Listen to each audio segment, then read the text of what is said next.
Bonjour à tous. Dans cette deuxième série de vidéos, vous allez apprendre à manipuler efficacement des données numériques à l'aide de la librairie NumPy. NumPy est l'abréviation de numérique Python. Vous apprendrez aussi à vous servir la librairie Matplotlib afin de visualiser des données qui peuvent provenir de sons, d'images, de textes ou bien d'autres sources encore. NumPy et Matplotlib sont deux librairies très utilisées. Cependant, elles ne font pas partie de la librairie standard. Elles ne sont donc pas installées systématiquement avec un interpréteur Python. Il vous faudra donc les installer. Toutefois, si vous avez utilisé une distribution clé en main, comme Anaconda pour votre installation, ces librairies seront disponibles sans effort. Qu'est-ce que NumPy? NumPy est une librairie utilisée dans presque tous les projets de calcul numérique en Python. NumPy fournit des structures de données performantes pour la manipulation de vecteurs, de matrices, de tenseurs. On parlera de tableaux ou arrays en anglais. NumPy est écrit en C ou en Fortran, ce qui permet des performances élevées lorsque les calculs sont vectorisés, formulés comme des opérations sur les tableaux. Qu'est-ce que Matplotlib? Matplotlib est une librairie pour la génération de graphiques en 2D avec quelques possibilités en 3D. Sa syntaxe est très proche de celle de MATLAB. Elle permet l'utilisation de textes et étiquettes en LaTeX pour les équations mathématiques. Elle permet d'enregistrer les graphiques avec une excellente qualité dans divers formats comme le PNG, le PDF, le SVG ou encore le PS. Elle possède une interface graphique interactive pour explorer les figures. Pour utiliser NumPy et Matplotlib, il faut commencer par les importer. Afin d'éviter de taper trop de caractères, NumPy et Matplotlib sont généralement importés avec des abréviations. L'abréviation standard de NumPy est NP, et pour Matplotlib, on utilisera PLT. PLT est l'abréviation du mot plot. En anglais, plot signifie tracer. Ainsi, on écrira import NumPy as NP et import matplotlib.pyplot as PLT. Dans la terminologie de NumPy, vecteurs, matrices et autres tenseurs sont appelés tableaux ou arrays. Ces tableaux peuvent avoir plusieurs dimensions. On parlera de tableaux n-dimensionnels. Ceci explique le nom du type de données, ND-array, que nous allons découvrir. ND-array est l'abréviation de n-dimensional array. Il existe plusieurs possibilités pour créer des tableaux NumPy. Cela peut se faire à partir de listes ou de nuplay, ou encore à partir de fonctions dédiées comme arrange ou linspace que nous allons découvrir par la suite, ou encore à partir d'un fichier.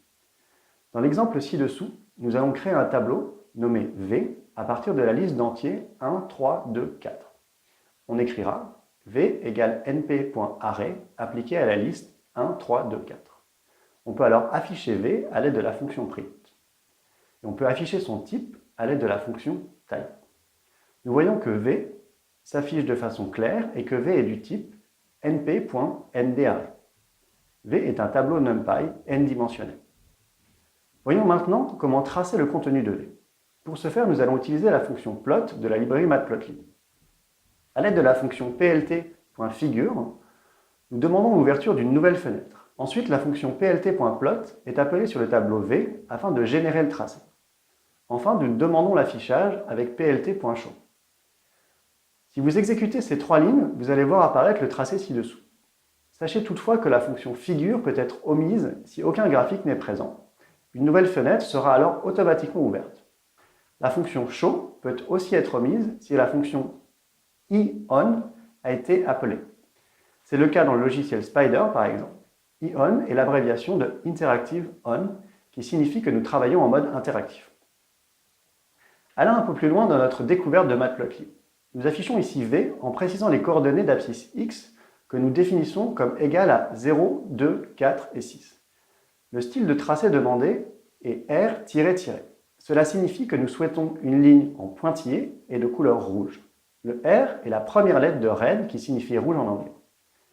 Le paramètre label passé à la fonction plot sert à nommer le tracé et sera affiché comme tel dans la légende. Nous précisons ensuite le texte décrivant l'axe des abscisses avec la fonction xlabel, le texte pour les ordonnées avec la fonction ylabel et le titre avec la fonction title. Et enfin, nous demandons la présence d'une légende en position en bas à droite.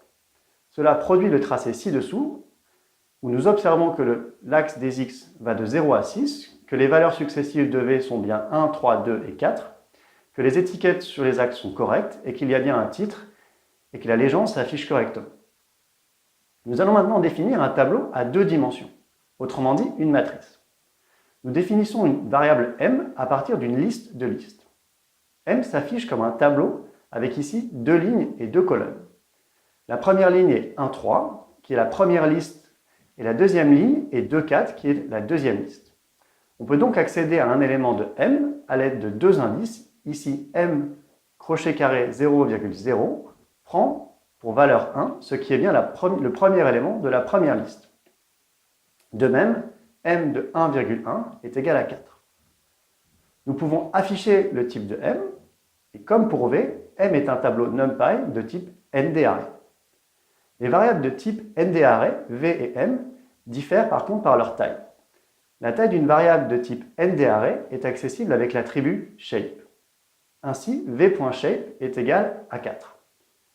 V est un tableau de 4 éléments, et m.shape est égal à 2,2. M a donc 2 lignes et 2 colonnes. À l'aide de la fonction type, nous apprenons que l'attribut shape est de type tuple, un nuplet. L'attribut ndim permet de connaître le nombre de dimensions d'un tableau NumPy. Ainsi, v.ndim est égal à l'entier 1, alors que m.ndim est égal à 2. V a bien une dimension, alors que M en a 2. L'attribut size permet de savoir le nombre d'éléments dans un ND-array. Attention à ne pas le confondre avec l'attribut shape que nous venons de voir. On obtient que V est un tableau unidimensionnel de 4 éléments. V.size est égal à 4. Ici, M est un tableau à 2 dimensions de 2 lignes et 2 colonnes. Il y a donc 2 fois 2 éléments dans M, et M.size est donc aussi égal à 4. Illustrons à nouveau ces attributs avec un exemple de tableau à 3 dimensions. T est défini à partir de 3 listes emboîtées, une liste, 2 listes, 2 listes.